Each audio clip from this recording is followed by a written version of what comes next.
Bismillah, alhamdulillah, wassalatu wassalamu ala rasulillah wa alihi wa sahbihi wa man walahu bi ihsanin ila yaumiddin. Subhanakallahumma la ilma lana illa ma 'allamtana innaka antal alimul hakim. Subhanakallahumma rabbi shrah li sadri wa yassir li amri wahlul 'uqdatam min lisani yafqahu qawli. Ikhwah dan akhwat yang sama dirahmati Allah Subhanahu wa taala. Pada pembahasan tentang hadis-hadis sebelumnya, kita telah mempelajari bersama min mujibatil ghusli. Ya. Jadi telah dipelajari, ya, antum telah mempelajari pada pembahasan hadis-hadis sebelumnya min mujibatil ghusli. Dan pada pembahasan tersebut, di antara hal-hal yang menyebabkan wajibnya seorang mandi besar. Nah, di antara hal-hal yang telah kita pelajari menyebabkan atau faktor yang menyebabkan seorang wajib mandi besar adalah al-inzal, ya, atau khurujul mani. Ini faktor yang pertama.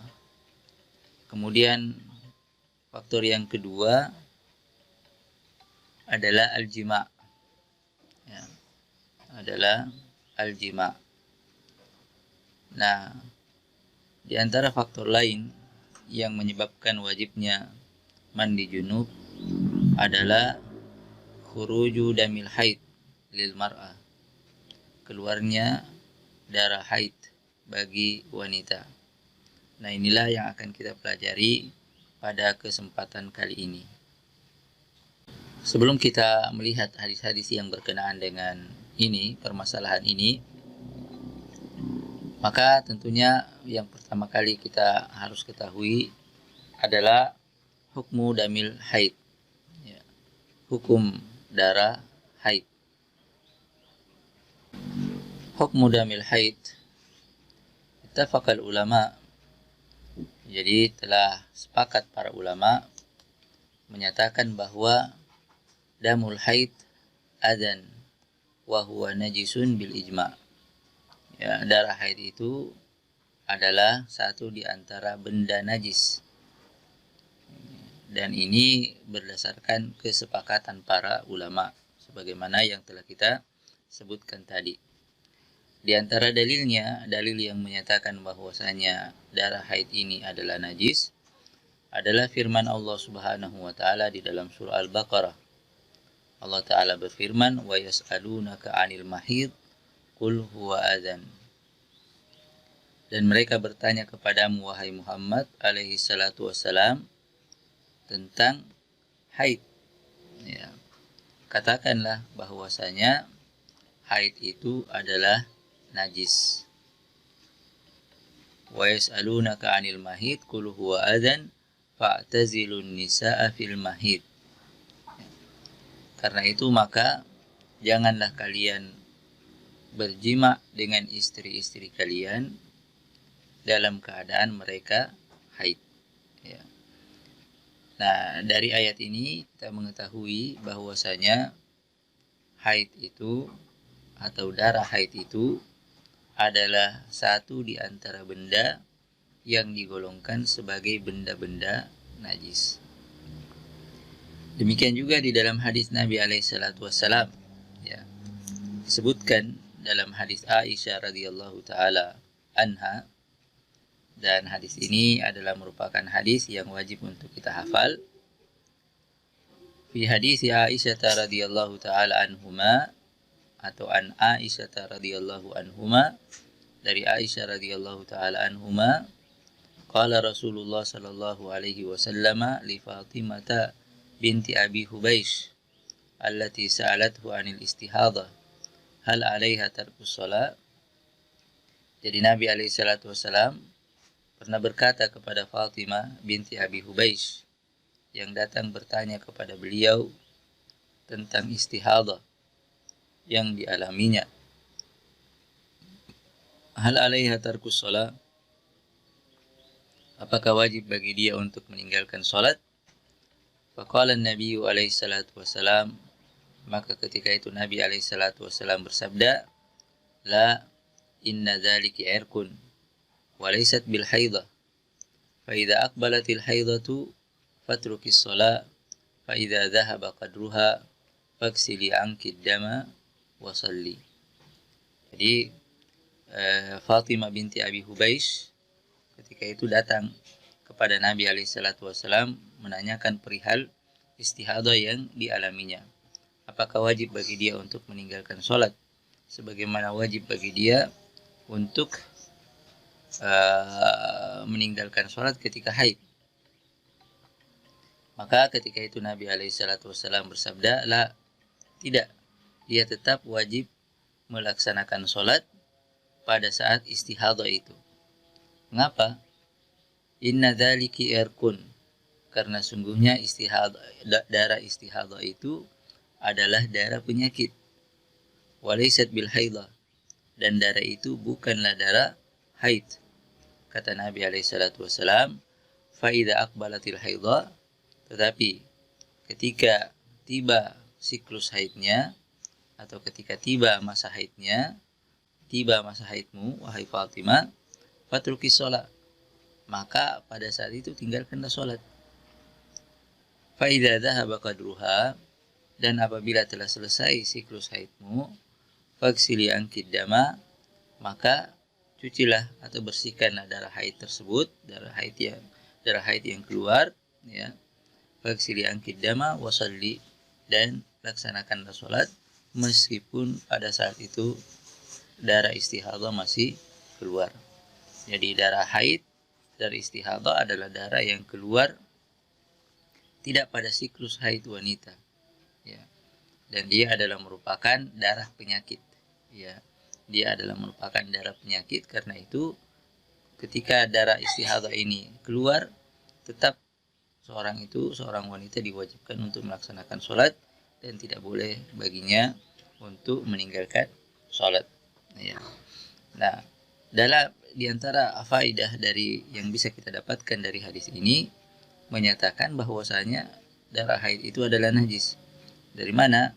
Dari perintah untuk mencuci darah tersebut sebagai syarat benarnya atau sahnya sholat yang dilakukan oleh wanita, ya, ketika selesai masa haidnya. Ketika selesai masa haidnya, maka diperintahkan untuk mandi dan mencuci bekas darah tersebut, ya, mencuci bekas darah tersebut. Kemudian baru setelah itu dia boleh melaksanakan sholat. Nah, perintah untuk mencuci bekas darah haid tersebut sebelum melaksanakan sholat atau sebagai syarat sahnya sholat yang dilakukan adalah merupakan dalil yang menunjukkan bahwasanya darah haid itu adalah merupakan benda najis, ya.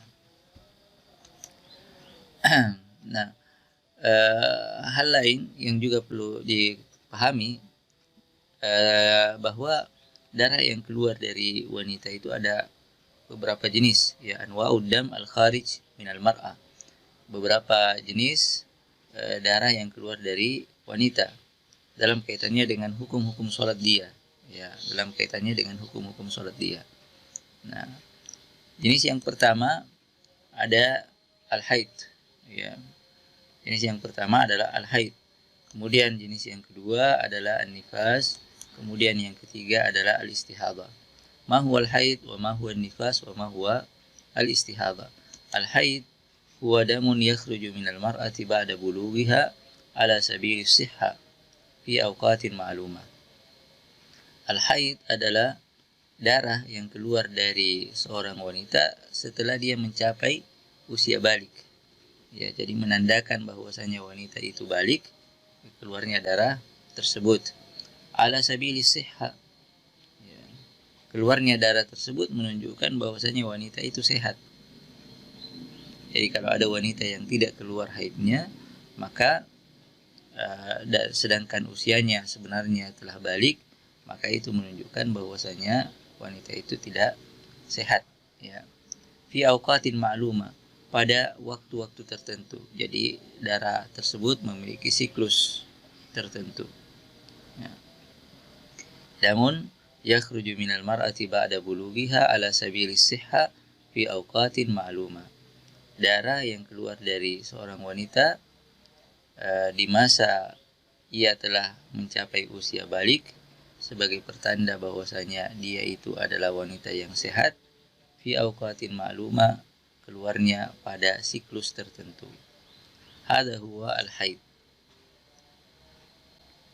Ya, biasanya 7 hari dan paling lama 15 hari.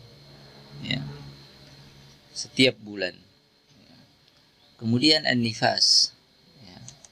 An-nifas huwa damun yakhruju bisababil wilada. Ya. An-nifas adalah darah yang keluar disebabkan karena proses persalinan.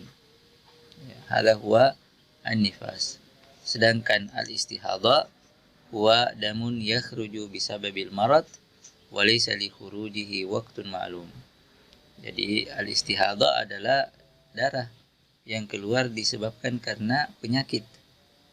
Ya, disebabkan karena penyakit yang menimpa wanita tersebut. Wa laysa li khurujihi waqtun ma'lum, dan dia tidak memiliki siklus tertentu. Bisa saja dia keluar dari wanita yang belum balik karena dia adalah penyakit, ya. Dan dia tidak memiliki, karena itu maka dinyatakan bahwa darah ini keluar tidak memiliki siklus tertentu. Ada seorang wanita yang keluar terus menerus darahnya meskipun sudah selesai siklus haidnya, masih keluar terus menerus darahnya, maka darah yang keluar di luar siklus haid tersebut, ya, itulah yang dinamakan darah istihadha. Dan darah tersebut adalah darah penyakit yang sebagaimana disebutkan dalam hadis Fatimah binti Abi Hubaish tadi yang kita bacakan, ya, itu tidak menyebabkan seorang wanita boleh meninggalkan sholatnya, tetapi dia wajib untuk tetap melaksanakan sholatnya dengan aturan-aturan yang nanti akan kita jelaskan dalam pembahasan hadis selanjutnya. Nah, ketika membahas tentang al-haid, ya, ketika membahas tentang al-haid, maka ulama biasanya menyamakan antara pembahasan al-haid dan nifas. Ya, hukum-hukum yang terkait dengan haid, maka itulah juga hukum-hukum yang terkait dengan an-nifas. Mengapa disamakan? Ya, sini dikatakan lahuma hukmun wahid. Al-haid dan nifas ini memiliki hukum yang sama. Di antara dalilnya adalah hadis Aisyah radhiyallahu taala anha. Ya. Qalat kharajna ma'an nabi sallallahu alaihi wasallam wa la nura illa al-hajj hatta idza kunna bisarifa aw qariban minha hittu. فدخل علي النبي صلى الله عليه وسلم وأنا أبكي فقال أنفست يعني الحيضة؟ قالت قلت نعم. قال إن هذا شيء كتبه الله على بنات آدم فاقضي ما يقضي الحاج غير ألا تطوفي بالبيت حتى تغتسلي. Jadi dari Aisyah radhiyallahu taala anha, beliau berkata, kharajna ma'an Nabi sallallahu alaihi wasallam wa la nura illa al-hajj. Kami pernah keluar bersama Nabi alaihi salatu wasallam untuk melaksanakan ibadah haji. Ya, kami tidak memiliki tujuan lain selain untuk melaksanakan ibadah haji. Hatta idza kunna bisarifa aw qariban minha. Sehingga ketika kami tiba di sebuah tempat bernama Sarifa atau dekat dengan tempat tersebut, hittu, maka pada saat itu saya haid, kata Aisyah radhiyallahu taala anha. Wa dakhala alayya an-nabi sallallahu alaihi wasallam wa ana abki. Maka ketika itu Nabi alaihi salatu wasallam masuk menemuiku sedangkan saya dalam keadaan menangis, ya, karena khawatir hal tersebut akan mempengaruhi hajiku. Faqala, maka Nabi alaihi salatu wasallam ketika itu bertanya kepadaku, kata Aisyah radhiyallahu taala anha, ana fisti, apakah engkau haid? Ya, tetapi beliau menggunakan diksi ini, ya, beliau menggunakan kata anafisti, apakah engkau nifas, maksudnya haid. Ya. Nah, dari diksi yang digunakan oleh Nabi SAW ini anafisti, padahal yang beliau maksud adalah haid. Maka ulama mengatakan kalau demikian hukum yang terkait dengan haid adalah sama dengan hukum yang terkait dengan nifas. Ya. Hukum-hukum yang terkait dengan wanita haid sama dengan hukum-hukum yang terkait dengan wanita nifas. Qultu na'am. Maka ketika itu Aisyah radhiyallahu taala anha berkata, ya, saya haid. Qala, maka setelah itu Nabi alaihi salatu wasallam bersabda, mencoba menenangkan Aisyah radhiyallahu taala anha yang ketika itu tengah sedih dengan keluarnya haid, sementara beliau ingin melaksanakan ibadah haji. Maka Rasulullah sallallahu alaihi wasallam mengatakan kepada beliau, inna hadza syai'un katabahu Allahu ala banati Adam.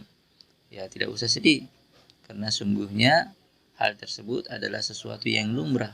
Allah Subhanahu wa taala telah tetapkan bagi wanita, ya, bagi seorang wanita.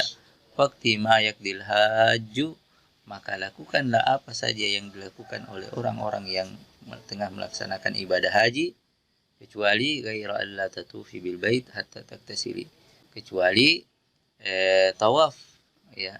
Maka janganlah engkau tawaf di Baitullah hatta taktasili, hingga selesai masa haidmu kemudian engkau mandi, ya. Maka sekali lagi dari hadis ini, ya, dari hadis ini kita mengetahui bahwasanya, atau ulama berkesimpulan bahwasanya kalau demikian hukum-hukum yang terkait dengan wanita haid pun sama dengan hukum-hukum yang terkait dengan wanita nifas. Sebagaimana dari hadis ini juga diantara faidahnya, diantara pelajarannya bahwa hadis inilah yang kemudian dijadikan sebagai salah satu dalil kelompok yang mengatakan, atau ulama yang mengatakan bahwasanya wanita ketika masa haidnya tetap boleh membaca Al-Quran, bukan memegangnya, membaca Al-Quran, tetap boleh membaca Al-Quran. Mengapa? Karena di dalam hadis ini Rasulullah Shallallahu Alaihi Wasallam bersabda kepada Aisyah radhiyallahu taala anha, faqdi ma yakdil haju, ya, lakukanlah apa saja yang dilakukan oleh orang-orang yang tengah melaksanakan ibadah haji. Nah, satu di antara yang dilakukan, ritual ibadah yang dilakukan oleh orang-orang yang melaksanakan ibadah haji adalah membaca Al-Quran. Ya, karena itu boleh, ya, dilakukan oleh Aisyah radhiyallahu taala anha yang ketika itu tengah haid. Yang tidak boleh adalah tawaf di Baitullah, demikian juga sholat, karena tawaf itu adalah sholat, ya.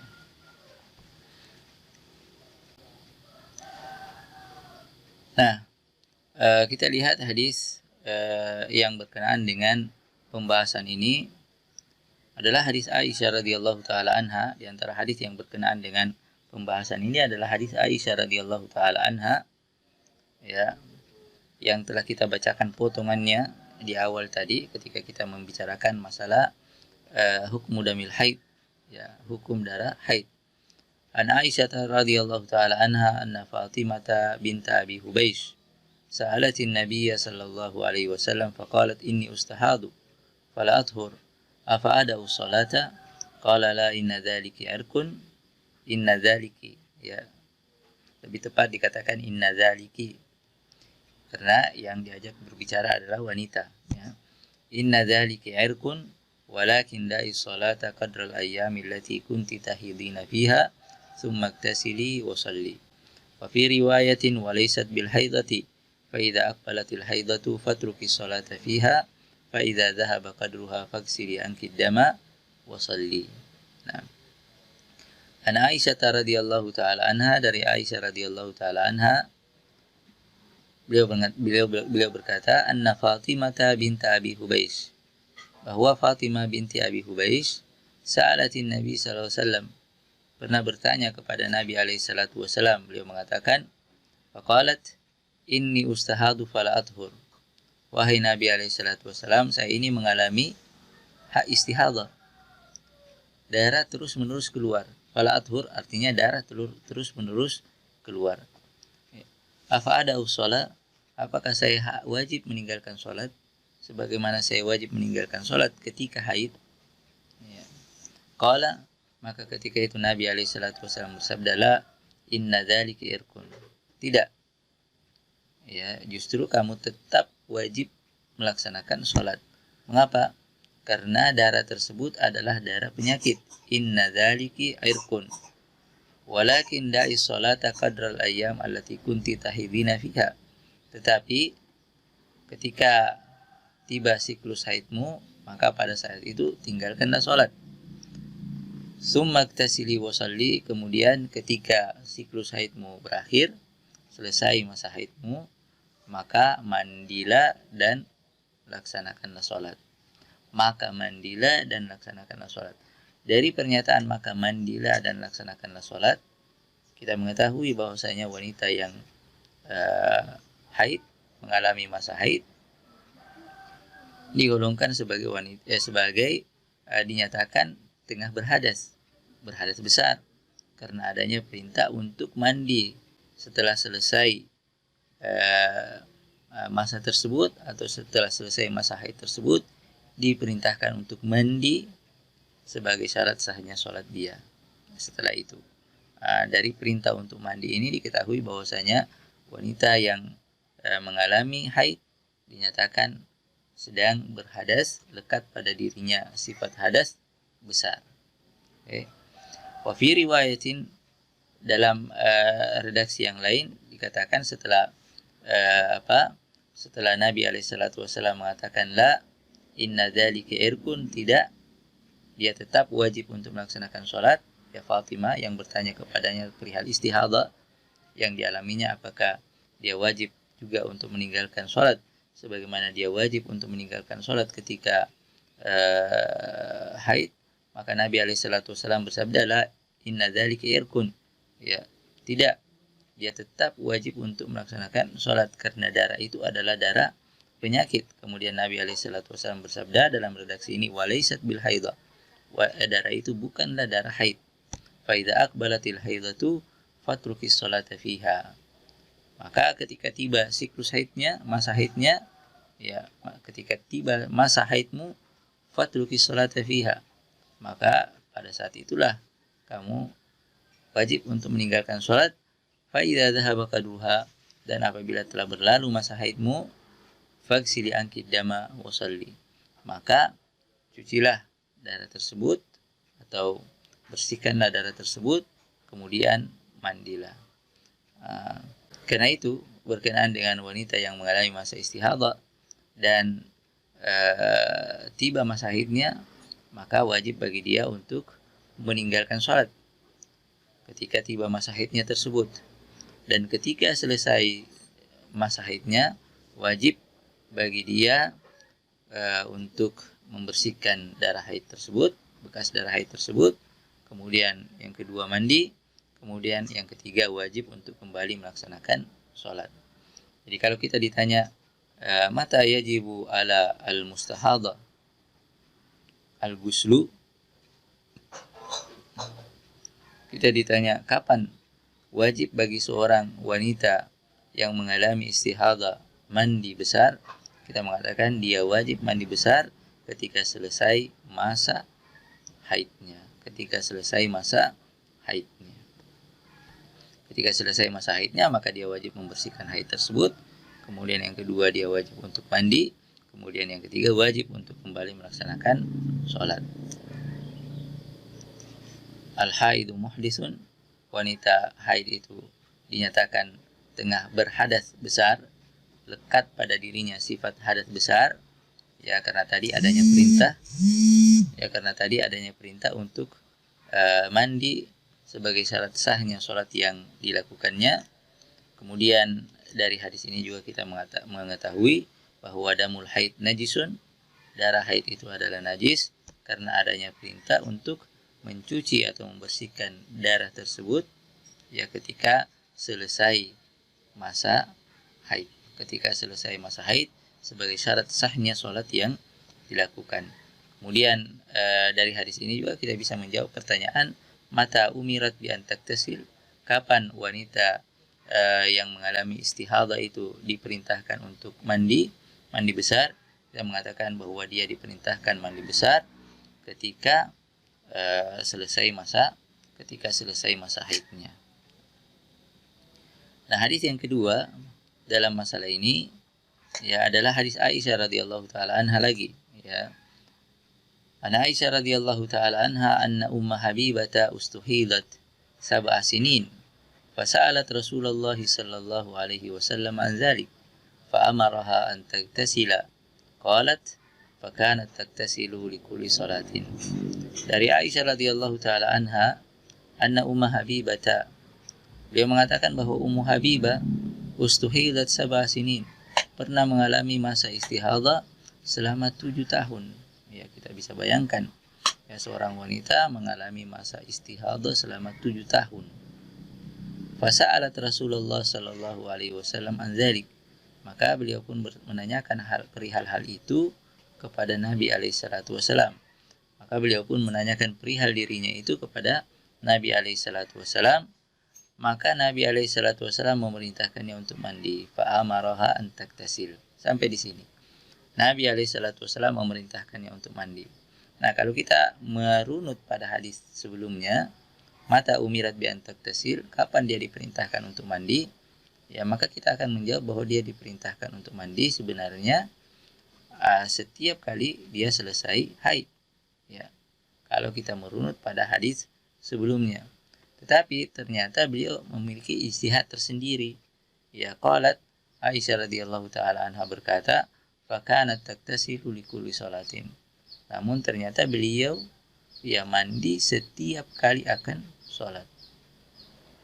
Ya, kalau kita bertanya, seandainya wanita haid itu wanita yang istihadah itu diperintahkan untuk mandi setiap kali akan melaksanakan sholat, itu memberatkan atau tidak? Maka tentu kita akan mengatakan itu sangat memberatkan. Ya, keadaan wanita mengalami istihadah itu adalah penyakit. Kemudian jika diperintahkan lagi untuk mandi setiap kali akan melaksanakan sholat, tentu itu akan beban, itu akan menjadi beban lagi, beban tambahan bagi dia. Dia sudah mengalami beban ketika dia sakit, kemudian diperintahkan lagi untuk mandi setiap kali akan melaksanakan sholat, itu pun adalah beban. Dan ini adalah merupakan sesuatu yang tidak merupakan kebiasaan syariat, tidak merupakan kebiasaan syariat. Ya, bahkan kebiasaan syariat itu memberikan keringanan bagi orang-orang di masa dia sakit. Ya, karena itu maka sebagian besar ulama mengatakan bahwa apa yang dilakukan oleh Ummu Habibah radhiyallahu taala anha ini adalah merupakan ijtihad beliau pribadi. Ya, ijtihad beliau pribadi yang tidak sesuai dengan pengamalan wanita-wanita sahabat-sahabat wanita yang lain. Ya, dan oleh karena itu maka kebanyakan ulama, mayoritas ulama menyatakan bahwasanya yang menjadi kewajiban bagi seorang wanita yang mengalami masa istihadah setiap kali akan melaksanakan sholat, tidaklah merupakan kewajiban bagi mereka untuk mandi setiap kali akan melaksanakan sholat, tetapi yang menjadi kewajiban bagi mereka setiap kali akan melaksanakan sholat adalah wudhu, sebagaimana yang akan ditegaskan pada hadis yang akan kita bacakan setelah ini. Ya. Jadi sekali lagi, kalau ditanya limadza taktasilu Ummu Habibah li kulli sholatin, ulama mengatakan bahwa itu adalah murni. Ya, mengapa Ummu Habibah mandi setiap kali akan melaksanakan sholat? Kita menyatakan bahwasanya itu adalah murni ijtihad beliau yang tidak sesuai dengan zahir yang kita pahami dari hadis sebelumnya, hadis Aisyah, dan tidak sesuai dengan pengamalan sahabat-sahabat wanita Nabi alaihi salatu wasallam pada saat itu. Sehingga kita mengatakan bahwa pendapat beliau tersebut adalah pendapat yang lemah, ya, pendapat yang lemah. Dan perlu kita ketahui bahwa manakala para sahabat berbeda pendapat dalam suatu masalah, maka pada saat itu kita memilih dari pendapat-pendapat tersebut pendapat yang paling kuat, ya, pendapat yang paling rajih. Ya. Nah, karena itu kita sampai pada pembahasan akhir dari pelajaran kita pada kesempatan kali ini. Mal wajibu 'alal mustahadha indama aradatis shalah. Kalau begitu apa yang menjadi kewajiban wanita yang mengalami masa istihadha setiap kali akan melaksanakan sholat? Yang menjadi kewajiban bagi dia adalah yang pertama, idzan tahatil mar'atu min ayyami haidhiha fa 'alaiha ghuslu ma 'alaiha min damil haid wa yaktasil ghuslal janabah. Jadi apabila seorang wanita selesai dari masa haidnya, maka dia wajib untuk mencuci atau membersihkan darah haid tersebut, bekas-bekas darah haid tersebut, baik yang ada pada dirinya atau pada pakaiannya. Wa yaktasil ghuslal janabah, dan kemudian dia wajib untuk mandi besar.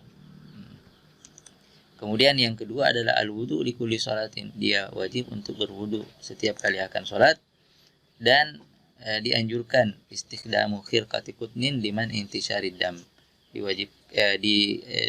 Dianjurkan bagi dia untuk menggunakan pembalut, ya, agar darahnya tidak menyebar, dianjurkan. Dan apa yang telah kita sebutkan tadi, 3 hal yang merupakan kewajiban wanita yang mengalami masa istihadha setiap kali akan melaksanakan sholat ini didasarkan pada hadis Nabi SAW kepada Fatimah binti Abi Hubaish radhiyallahu taala anha allati ja'at tas'aluhu 'anil istihadha hal 'alaiha tarkus shalah, yang datang kepada beliau SAW menanyakan perihal dirinya apakah dia juga wajib untuk meninggalkan sholat sebagaimana dia wajib untuk meninggalkan sholat ketika masa haidnya. Ya, dalam redaksi yang lain, ya, ini hadis telah kita sebutkan sebelum ini, ya, tetapi dia memiliki beberapa redaksi. Di antara redaksinya adalah Nabi SAW bersabda, "La, tidak, dia tetap wajib untuk melaksanakan sholat. Walakin alaikil ghuslu idzan tahat ayyamu haidatuki." Tetapi wajib bagi kamu untuk mandi, ya, ketika selesai masa haidmu. Tsumma tawadda'i likulli sholatin wa shalli. Kemudian berwudulah setiap kali akan melaksanakan sholat, dan setelah itu sholatlah meskipun darah istihadha masih keluar. Nah, inilah yang menjadi kewajiban wanita yang mengalami masa istihadha setiap kali akan melaksanakan sholat. Dan huna na'rifu anal ghusla lil mustahadha laisa wajiban. Dari penjelasan ini kita mengetahui bahwa mandi besar bagi wanita yang mengalami istihadha tidaklah wajib, ya, setiap kali akan melaksanakan sholat. Tidak wajib bagi dia setiap kali akan melaksanakan sholat. Laisa wajiban 'alaiha fi kulli ma aradati sholat wa innamal wajibu huwa al-wudu. Tetapi yang wajib bagi dia adalah wudu setiap kali akan melaksanakan sholat. Hadza darsuna al-yawm. Ini yang kita pelajari pada hari ini. La'allakum fahimtum ma dzakarna fi hadza atau fi hadhihi al-munasabah.